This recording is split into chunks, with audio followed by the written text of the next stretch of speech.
O aguilhão da morte é o pecado, e a força do pecado é a lei. Mas graças a Deus que nos dá a vitória por nosso Senhor Jesus Cristo. 1 Coríntios capítulo 15, versículo de 56 ao 57. Embora a Bíblia seja um dos livros mais poéticos, embora sua linguagem seja indescritivelmente sublime, devemos observar quão constantemente ela é fiel à natureza.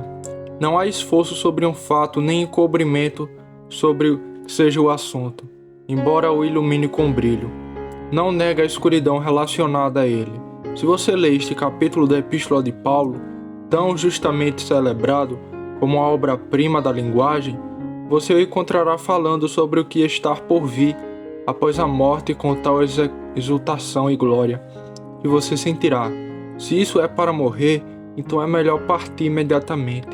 Quem não se regozijou e cujo coração não se elevou ou se encheu de um fogo sagrado, enquanto lia frases como esta, no momento, no abrir e fechar de olhos, no último triunfo, porque a trombeta soará e os mortos ressuscitarão e nós seremos transformados.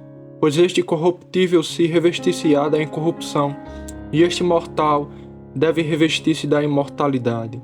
Assim, quando este corruptível se revestir da incorrupção e este mortal se revestir da imortalidade, então se cumprirá a palavra que está escrita: tragada foi a morte pela vitória. Ó morte, onde está o teu aguilhão? Ó túmulo, onde está a tua vitória? No entanto, com toda aquela linguagem majestosa, com todo aquele voo usado de eloquência, ele não nega que a morte é uma coisa sombria. Mesmo suas próprias figuras implicam isso. Ele não disse isso, ele não diz. Quando seleciono um texto como este, sinto que não posso pregar a partir dele. O pensamento me domina, minhas palavras cambaleiam.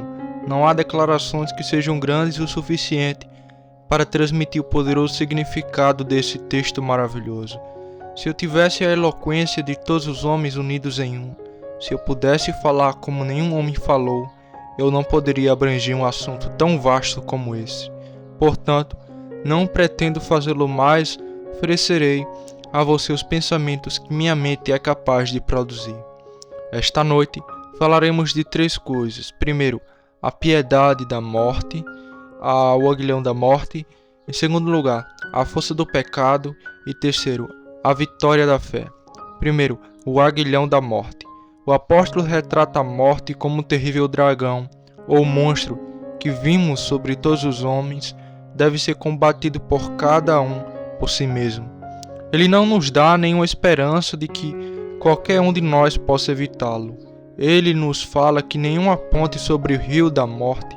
Ele não nos dá a menor esperança de que seja possível emergir desse estado de existência para o outro sem morrer. Se ele descreve um monstro como estando exatamente em nosso caminho e com ele devemos lutar, cada homem pessoalmente, separadamente e sozinho, cada homem deve morrer. Todos devemos cruzar a corrente negra. Cada um de nós deve passar pelo portão de ferro. Não há passagem deste mundo para outro sem a morte. Tendo-nos dito então que não há esperança de nossa fuga, ele prepara nossos nervos para o combate. Mas ele não nos dá esperança de que seremos capazes de matar o monstro. Ele não nos diz que podemos enfiar nossa espada em seu coração e assim derrubar a morte. Mas, apontando para o dragão, ele parece dizer: você não pode matá-lo, homem. Não há esperança de que você coloque o pé em seu pescoço e esmague sua cabeça. Mas uma coisa pode ser feita. Ele tem um aguilhão que você pode extrair. Você não pode esmagar a morte sobre os pés, mas pode retirar o aguilhão que é mortal. Pés para os céus.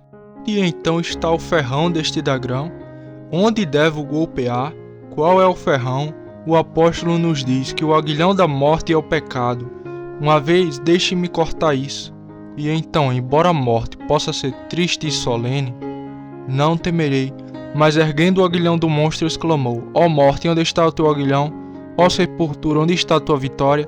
Vamos agora nos deter no fato de que o aguilhão da morte é o pecado. O pecado fere a morte, pelo fato de que o pecado trouxe a morte ao mundo. Os homens poderiam ficar mais contentes em morrer se não soubesse que era um castigo. Suponho que se nunca tivéssemos pecado, haveria algum meio de irmos deste mundo para o outro. Não se pode supor que uma população tão grande teria existido, que todas as miríades que viveriam desde Adão até agora poderiam ter habitado um globo tão pequeno como este. Mas poderia ter sido fornecido algum meio para nos tirar quando chegasse a hora para certa e nos levar em segurança para o céu. Deus poderia ter fornecido cavalos e carros de fogo para cada um de seus Elias, ou como foi dito de Enoque, pode ter sido declarado que cada um de nós, ele é não, porque Deus o levou. Assim, morrer, se podemos chamar de morte, deixar este corpo e estar com Deus não teria sido nenhuma desgraça, de fato, teria sido a mais alta honra, ajustando-se à mais elevada aspiração da alma, viver rapidamente seu pouco tempo neste mundo. Então, montar e estar com seu Deus, e nas orações do homem mais piedoso e devoto, uma de suas petições mais sublimes seria: ó Deus, apresse o tempo de minha partida quando estarei contigo. Quando tais seres sem pecado pensassem em sua partida, eles não tremeriam, pois o portão seria de marfim e pérola, não como agora de ferro. O fluxo seria como néctar, muito diferente do presente, a amargura da morte. No dia em que dela comeres, certamente morrerás. Em Adão todos morrem. Por seu pecado, cada um de nós se torna sujeito à pena de morte, e, portanto, sendo uma punição, a morte tem seu aguilhão. Para o melhor homem, o cristão mais santo, o intelecto mais santificado, a alma que tem a relação mais próxima à querida com Deus, a morte deve parecer ter um aguilhão, porque o pecado era sua mãe. Descendente fatal do pecado, eu só temo a ti por causa de sua linhagem. Se você viesse a mim com a honra, eu poderia atravessar o Jordão agora mesmo. E quando o seu arrepio, ondas estivessem ao meu redor, eu sorriria em meio às suas ondas, e nas ondas do Jordão minha canção deveria crescer também. E a música líquida de minha voz deveria se juntar com as ondas líquidas da enchente. Aleluia! É abençoado cruzar para a terra dos glorificados. Segundo, mas devo entender outro sentido. O aguilhão da morte é o pecado. Isto é, aquilo que tornará a morte mais terrível para o homem será o pecado, se não for perdoado. Se esse não é o significado exato do apóstolo, ainda é uma grande verdade, e posso encontrá-la aqui. Se o pecado pesasse sobre mim e não fosse perdoado, se minhas transgressões não fossem perdoadas, seria o próprio aguilhão da morte para mim. Consideremos um homem morrendo e olhando para trás em sua vida passada, e ele encontrará na morte um aguilhão, e esse aguilhão será seu pecado passado. Imagine o leito de morte de um conquistador.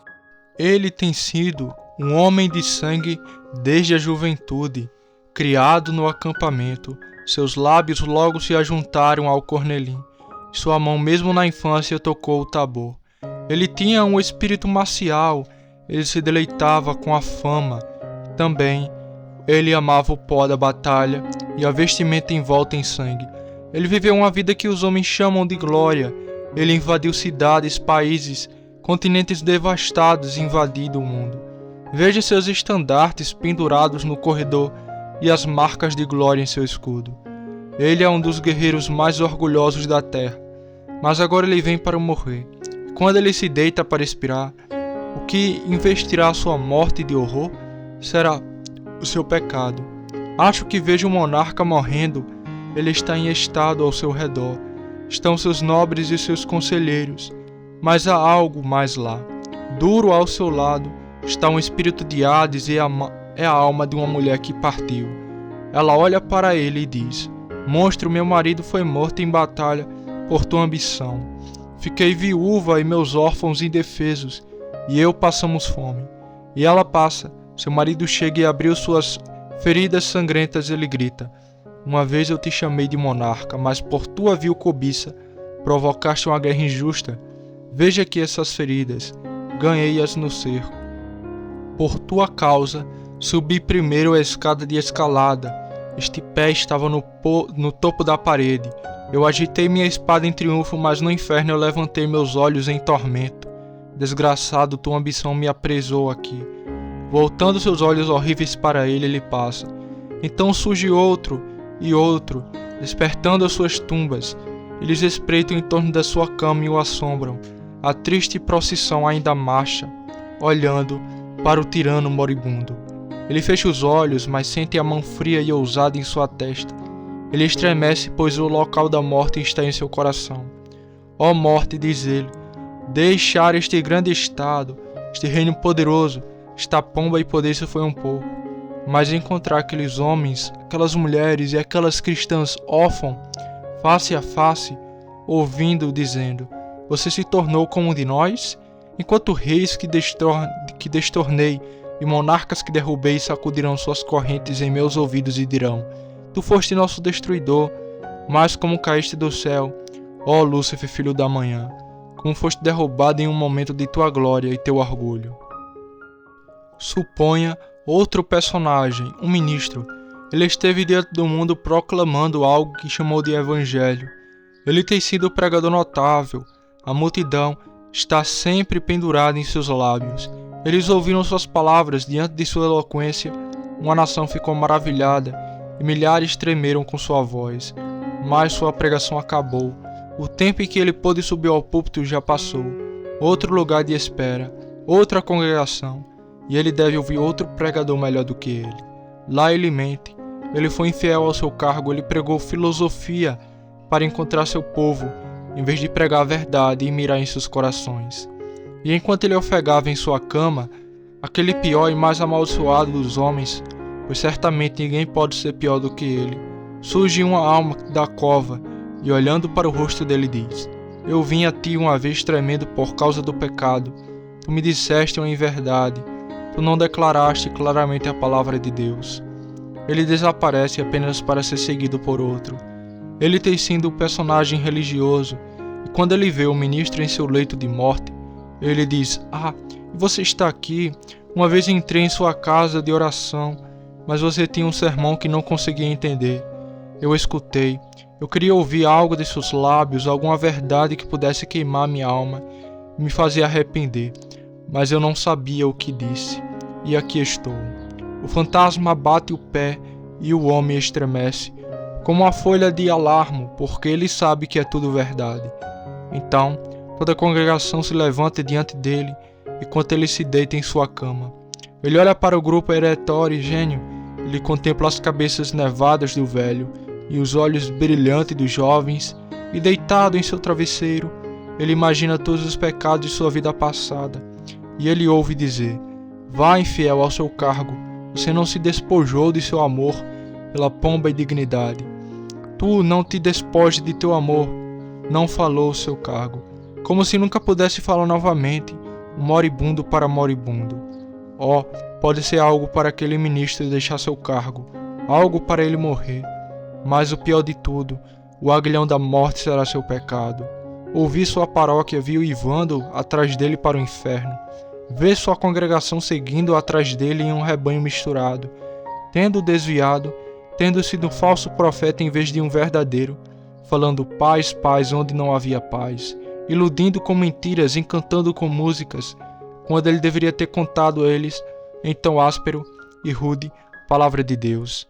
Na verdade, é verdade, o aguilhão da morte para tal homem será seu grande, seu enorme, seu hediondo pecado de ter iludido os outros.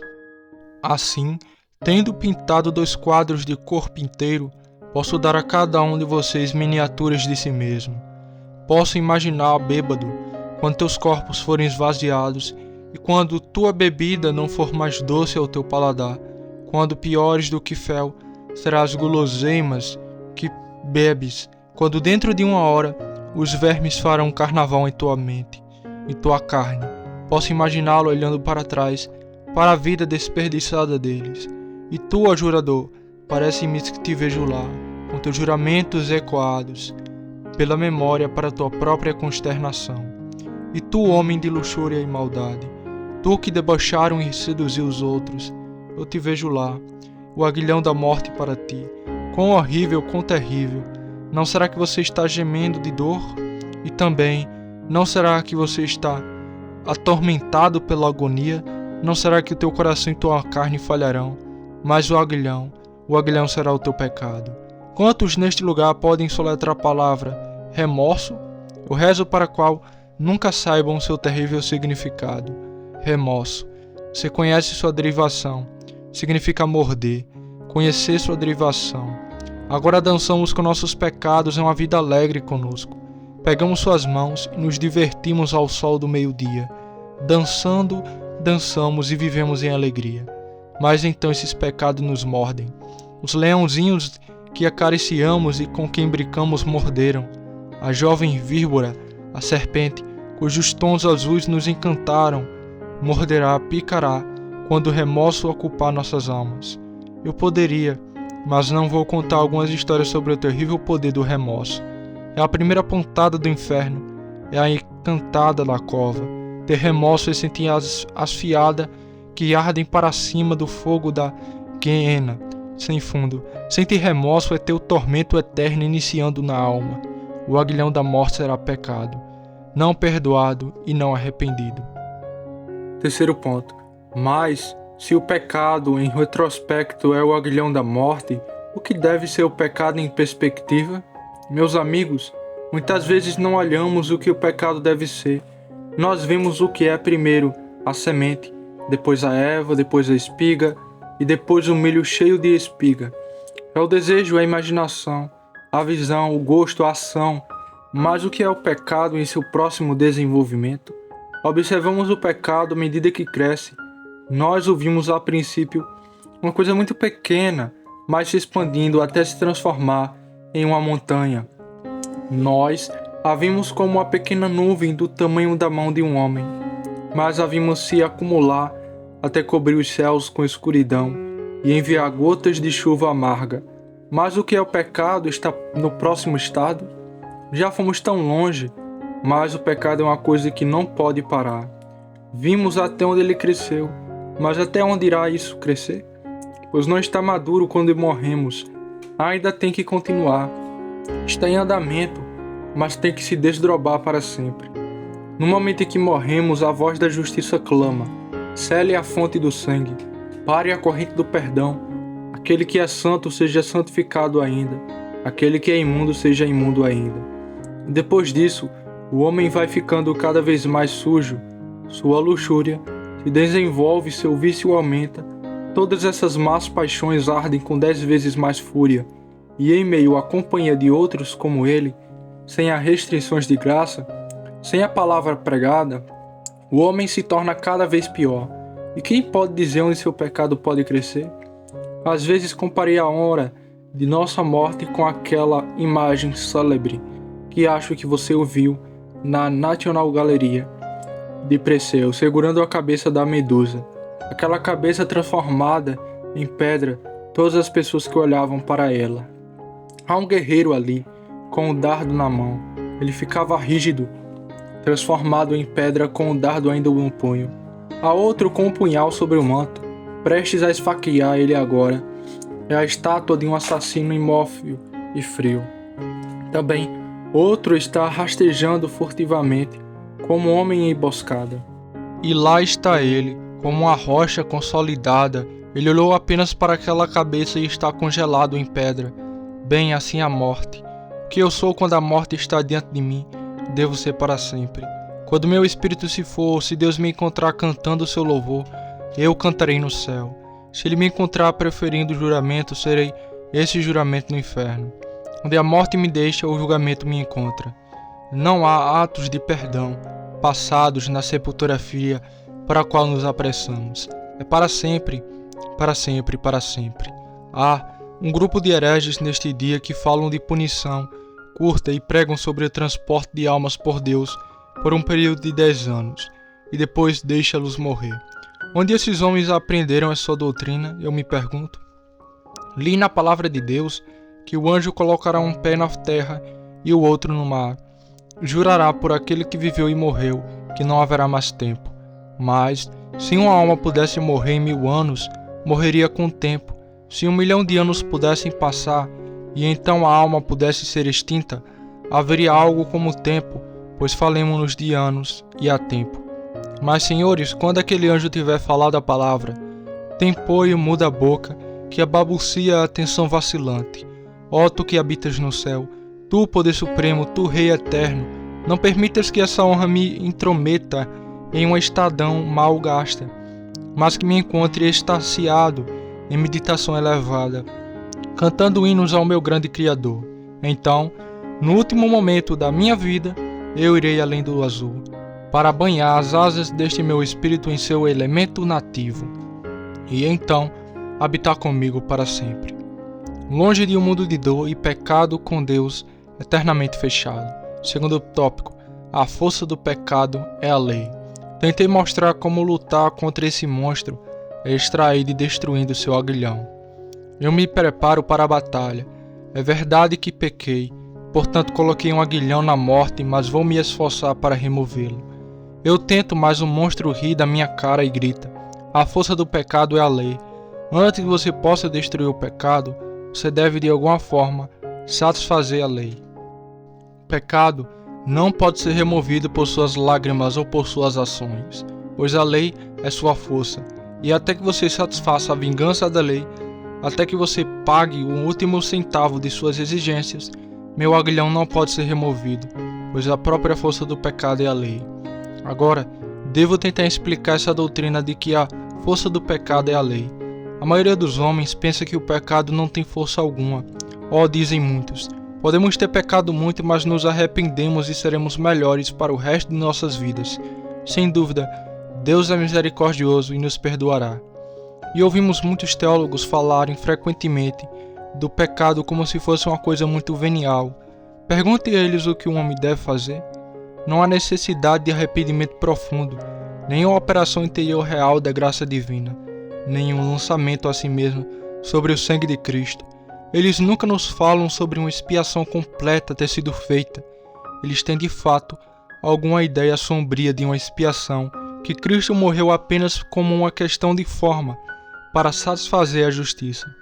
Mas, quanto a qualquer remoção literal de nossos pecados, sofrer a penalidade real por nós, eles não consideram que a lei de Deus exija tal coisa.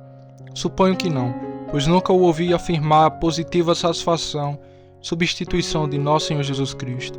Mas sem isso, como podemos tirar a força do pecado? Primeiro, a força do pecado está na lei. Primeiro, a este respeito, que a lei sendo espiritual, é totalmente impossível para nós vivermos sem pecado. Se a lei fosse meramente carnal e se referisse à carne, se simplesmente se relacionasse com ações abertas, questiono mesmo assim: se poderíamos viver sem pecado? Mas quando leio os 10 mandamentos e leio: não cobiçarás, sei que isso se refere até mesmo ao desejo do meu coração. É dito: não cometerás adultério, mas também é dito que todo aquele que olhar para uma mulher e desejá-la já cometeu o pecado. De modo que não é meramente o ato, é o pensamento, não é a ação, é a própria imaginação que é um pecado. Agora, pecador, como você pode se livrar do pecado? Seus próprios pensamentos, um funcionamento interno de sua mente, são crime, isso é culpa e maldade desesperada. Não há agora força no pecado? A lei não colocou uma potência nela? Não tem ele nervoso o pecado com tal poder que todas as tuas forças não podem para limpar a negra enormidade de tua transgressão? Segundo, então novamente a lei coloca a força no pecado, a esse respeito que não diminuirá um tio de sua severa exigência. Ela diz a todo homem que a quebra: não vou te perdoar. Você ouve as pessoas falarem sobre a misericórdia de Deus. Agora, se eles não creem no Evangelho, eles devem estar debaixo da lei. Mas onde na lei temos tal misericórdia? Se você lê os mandamentos, há uma maldição depois dele, mas não há provisão para perdão. A própria lei não fala disso. Troveja sem a menor meditação. A alma que peca, essa morrerá. Se algum de vocês estejam ser salvo pelas obras, lembre-se de que um pecado estragará sua justiça. Um pó da escória desta terra estragará a beleza daquela justiça perfeita que Deus requer de suas mãos. Se queres ser salvo pelas obras, irmãos, deve ser santo como os anjos, deve ser tão puro e imaculado como Jesus, pois a lei exige perfeição, e nada menos que isso. E Deus, com vingança inabalável, ferirá todo homem que não puder lhe trazer uma obediência perfeita. Se eu não puder, quando chegar diante de seu trono, pleitear uma justiça perfeita como sendo minha, Deus dirá: você não cumpriu as exigências da minha lei. Afaste-se, maldito, você pecou e deve morrer. Ah, diz alguém, podemos ter uma justiça perfeita então? Ah, diz alguém, sim, eu direi a você sobre isso no terceiro ponto. Graças a Cristo que nos dá a vitória por meio de seu sangue e de sua justiça, que nos adorna com a noiva em suas joias, como o marido adorna sua esposa com ornamentos. Com vingança inabalável ferirá todo homem que não puder lhe trazer uma obediência perfeita. Se eu não puder, quando chegar diante de seu trono, pleitear uma justiça perfeita, como sendo minha, afaste de mim, você pecou. Terceiro, mais uma vez, a lei dá força ao pecado pelo fato de que para cada transgressão ela exigirá uma punição. A lei nunca perdoa um centavo da dívida. Ela diz: pecado, punição. Eles estão ligados por correntes, eles estão amarrados e não podem ser cortados. A lei não fala de pecado e misericórdia. A misericórdia vem no Evangelho. Uma vez deixe-me pecar e posso ir para o pé da severa justiça. E com os olhos cegos, ela segura a balança, posso dizer: ó justiça, lembre-se, eu fui santo uma vez. Lembre-se que em tal e tal ocasião eu guardei a lei. Sim, diz o juiz: ó pecador, e ele coloca o peso pesado. O pecador treme e clama: mas você não pode esquecer disso? Você não vai jogá-lo fora? Não, diz o juiz, e ele coloca outro peso. Pecador, você se lembra disso? Ó, diz o pecador, não queres por causa da misericórdia? Não terei misericórdia, diz o juiz. A misericórdia tem seu próprio palácio, mas não tem nada a ver com perdão aqui. A misericórdia pertence a Cristo. Se você for salvo pela justiça, você terá o seu cheio dela. Se você vier a mim em busca de salvação, não terei misericórdia para me ajudar. Ela não é minha vice-regente. Eu estou aqui sozinha sem ela. E novamente, enquanto ela segura a balança, ela coloca outra iniquidade, outro crime, outra transgressão. Jurei que o farei. Você pode encontrar um substituto para si mesmo? Se puderes, este é o único espaço que tenho para a misericórdia. Exigirei desse substituto, mas mesmo em suas mãos terei o máximo de J e tio. Não diminuirei nada. Eu sou a justiça de Deus, severa e inabalável, e não vou alterar. Não vou mitigar a pena. Ela ainda segura a balança. O apelo é em vão. Nunca vou mudar. Cote-o então, pecador, você morrerá. Agora, meus amigos, eu pergunto a vocês: se vocês considerarem a espiritualidade de lei, a perfeição que ela requer e sua severidade inabalável, vocês estão preparados para remover o aguilhão da morte em suas próprias pessoas? Você pode esperar vencer o pecado por si mesmo? Você pode confiar que por causa de alguma obra justa, ainda pode cancelar sua culpa? Se você pensar assim, vá, ó tolo, vá, ó louco, vá, opera a tua própria salvação com temor e tremor, sem o Deus que opera em ti. Vá, torça sua corda de areia, vá, construa uma pirâmide de ar, prepare uma casa com bolhas e pense que é para durar para sempre. Mas saiba que será um sonho com a despertar terrível, pois como um sonho, quando alguém acorda, desprezará igualmente sua imagem e sua justiça. A força do pecado é a lei. Terceiro, mas agora em último lugar, temos diante de nós a vitória da fé. O cristão é o único campeão que pode ferir o dragão da morte, e mesmo ele não pode fazer isso sozinho. Mas quando ele tiver feito isso, ele deve chorar. Graças a Deus que nos dá a vitória por meio de nosso Senhor Jesus Cristo. Um momento, e mostrarei como o cristão pode encarar a morte com complacência, pelos méritos de Jesus Cristo. Primeiro, Cristo tirou a força do pecado a esse respeito, que ele removeu a lei. Não estamos sobre a escravidão, mas sobre a graça. A lei não é nosso primeiro diretor, a graça é.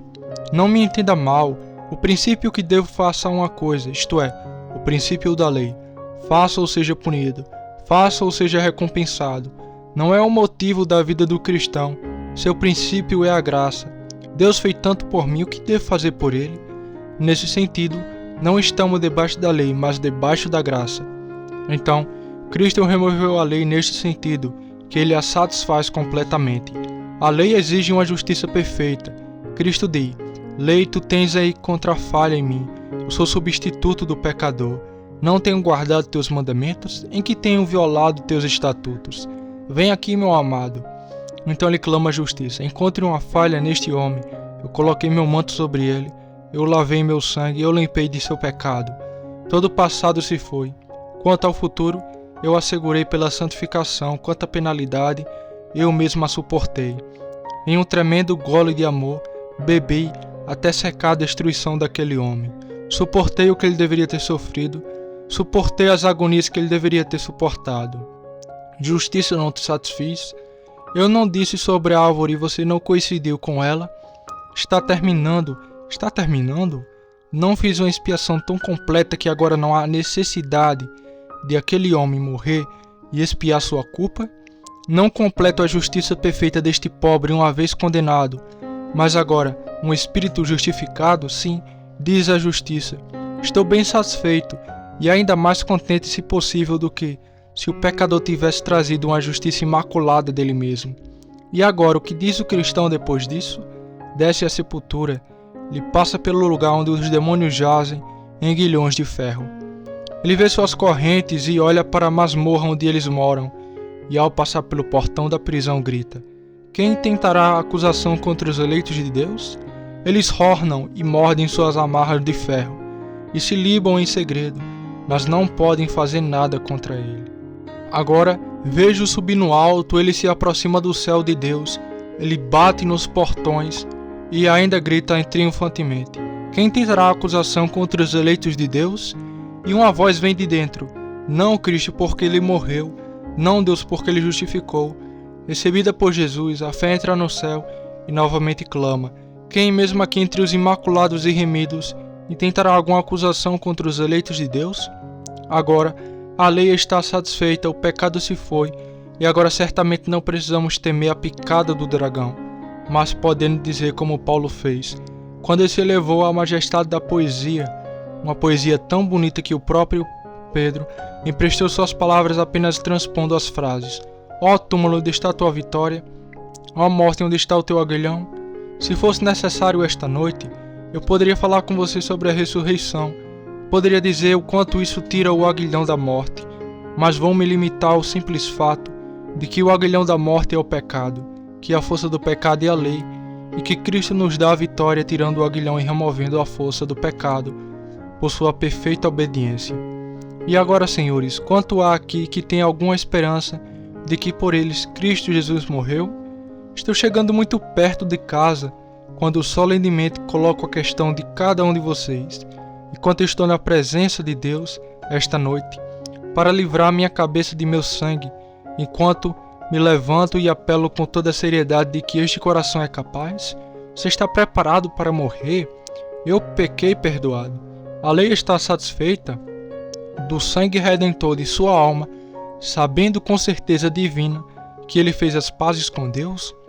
Ou você pode agora colocar uma mão sobre seu coração e a outra sobre a Bíblia e dizer: a palavra de Deus, e eu concordo.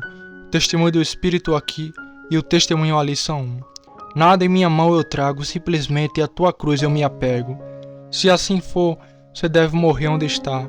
A morte repentina seria uma glória repentina. Mas, meus ouvintes, devo ser fiel a vocês? Ou devo desmentir a minha alma? Qual será? Não há muitos aqui que cada vez que o sino toca a partida de uma alma, poderiam fazer a pergunta: estou preparado? Eles devem dizer: não me tornarei profeta esta noite. Mas se fosse certo eu dizer isso, temo que nem metade de vocês estejam preparada para morrer. Isto é verdade? Sim, deixe o orador se perguntar: estou preparado para encontrar meu Criador face a face? Sente-se em seu lugar e catequize suas almas com essa pergunta solene. Que cada um pergunte a si mesmo: estou preparado? Devo ser chamado para morrer? Parece-me que ouço alguém dizer com confiança: eu sei que meu Redentor vive. Aquele que pensa estar em pé, cuidado para não cair. Culpado, fraco e indefeso, nos braços gentis de Cristo eu caio. Ele é minha força e justiça, meu Jesus. Sim, doces palavras, eu preferiria ter escrito aquele verso do que o Paraíso Perdido de Milton. É uma imagem comparável da verdadeira condição da alma crente. Mas ouço outro dizer: não responderei a uma pergunta como essa, não vou ficar enfadonho hoje. Pode estar um tempo sombrio lá fora hoje, mas não quero ficar melancólico. Jovem, siga seu caminho, Alegre-se o teu coração nos dias da tua juventude, mas por tudo isso o Senhor te levará a julgamento. O que fará, espírito descuidado, quando teus amigos te abandonarem, quando estiverem a sós com Deus? Você não gosta de ficar sozinho, jovem, não é? Uma folha caindo vai te assustar. Ficar sozinho uma hora trará uma sensação insuportável, mas você estará sozinho e triste com Deus contigo. Como fará na onda do Jordão? O que farás quando ele te pegar pela mão ao entardecer e te pedir conta quando ele diz: o que você fez no começo de seus dias? Como você passou a sua vida? Quando ele te pergunta: onde estão os anos da tua masculinidade? Quando ele te questionar sobre teus sábados desperdiçados e perguntar como foram passados teus últimos anos, o que dirás então? Sem palavras, sem uma resposta, tu permanecerá. Ó, implora você, como vocês se amam, cuidem-se, mesmo agora, comece a pesar os assuntos solenes da vida eterna. Oh, não diga, por que tão sério, por que com tanta pressa, senhores? Se eu os visse deitados em suas camas e sua casa estivesse pegando fogo, o fogo pode estar no fundo da casa e você pode dormir em segurança pelos próximos 5 minutos. Mas com toda a minha força eu os puxaria de sua cama e gritaria: acorde e desperte, a chama está sobre você, assim como alguns de vocês que estão dormindo sobre a boca do inferno, dormindo sobre o poço da perdição. Posso acordá-los? Não posso me afastar um pouco das regras clericais e falar com você como alguém fala com seu próximo a quem ama? Ah, se eu não te amasse, não precisaria estar aqui. É porque desejo ganhar suas almas e, se for possível, ganhar alguma honra para meu mestre, que assim abrirei meu coração diante de vocês.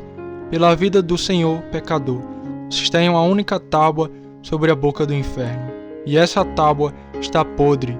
Tu estás pendurado sobre o poço por uma corda solitária, e os fios desta corda estão se partindo. Tu és como aquele homem antigo a quem Dionísio colocou a cabeceira da mesa. Diante dele estava um banquete delicado, mas o homem não comeu. Diretamente sobre sua cabeça havia uma espada suspensa por um fio de cabelo. Assim és tu, pecador, que a tua taça esteja cheia, que os teus prazeres sejam altos, que a tua alma seja elevada. Vês aquela espada? Da próxima vez que você se sentar no teatro, olhe para cima e veja aquela espada. Quando da próxima vez em seus negócios você desprezar as regras do Evangelho de Deus, olhe para aquela espada. Embora você não veja, ela está lá. Mesmo agora você pode ouvir Deus dizendo a Gabriel: Gabriel, aquele homem está sentado em sua cadeira no corredor. Ele está ouvindo, mas é como se ele não tivesse ouvido. Desembanha tua lâmina, deixa a espada para cortar os seus cabelos. Que a arma caia sobre ele e divida sua alma e seu corpo. Pare, Gabriel, pare. Salve o homem um pouco. Dê-lhe ainda uma hora para que se arrependa. Oh, que ele não morra. É verdade que ele esteve aqui nessas 10 ou 12 noites e ouvi sem uma lágrima. Mas pare e talvez ele ainda possa se arrepender.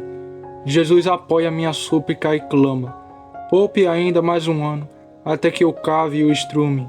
Eu te agradeço, ó Deus. Tu não o matarás esta noite, mas amanhã pode ser teu último dia. Você pode nunca ver o sol nascer, embora tenha visto se pôr. Fique atento, ouça a palavra do Evangelho de Deus e saia com a bênção de Deus. Todo aquele que crê no nome do Senhor Jesus Cristo será salvo. Aquele que crê e for batizado será salvo. Ele é poderoso para salvar totalmente todos os que vierem a Ele. Todo aquele que vier a Ele, de maneira nenhuma o lançarei fora. Venha, pecador, venha Jesus Cristo.